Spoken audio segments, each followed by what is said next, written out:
విడుదలైన తొలి రోజే Guntur talkies super flop talk ని సొంతం చేసుకుంది. అన్ని వెబ్సైట్లలోనూ ఈ సినిమా గురించి నెగిటివ్ రేటింగ్స్ ఇవ్వడం మొదలైంది.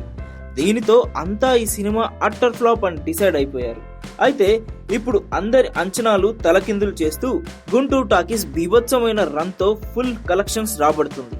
ఈ సినిమాలో రష్మి అందాలు కుర్రకార్ని ఓపెన్ ఆఫర్ ఇస్తుండడంతో యూత్ మొత్తం గుంటూరు టాకీస్ కే క్యూలు కడుతున్నారు. నిజానికి మొదటి నుండి రష్మి అందాలే ఈ సినిమాకి సెల్లింగ్ పాయింట్. ఇప్పటికీ ఈ సినిమా బి-సి సెంటర్లో టికెట్లు తెగ అమ్ముడుపోతున్నాయని టాక్. సినిమా అవుట్పుట్ సరిగ్గా ఉంటే కంటెంట్ తో ప్రచారం చేసేవాడేమో కానీ తమ సినిమా మీద తమకే నమ్మకం లేక రష్మిని బాగా వాడేశాడు డైరెక్టర్ ప్రవీణ్. టీజర్ తో మొదలెట్టి ట్రైలర్ నిండా ఆమె అందాలతో నింపిన గుంటూరు టాకీస్ బృందం సినిమా కోసం ప్రత్యేకంగా ప్రోమో పాటను కూడా విడుదల చేసింది. దాంట్లో కూడా రష్మియే కీలకం. దీంతో ఇప్పుడు ఈ చిత్రానికి వస్తున్న వసూళ్లు క్రెడిట్ మొత్తం రష్మికి వెళ్ళిపోతున్నాయి.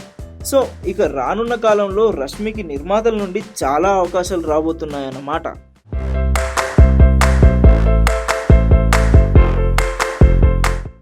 శృతి హాసన్ ఇప్పుడు సౌత్ లో భారీ ఆఫర్స్ అన్ని ఈ బ్యూటీ చుట్టే తిరుగుతున్నాయి. మాస్ హీరో దగ్గర నుంచి క్లాస్ హీరో వరకు, స్టార్ హీరో దగ్గర నుండి జూనియర్ హీరో వరకు ఇప్పుడు అందరికీ శృతి హాసన్ డేట్సే కావాలి.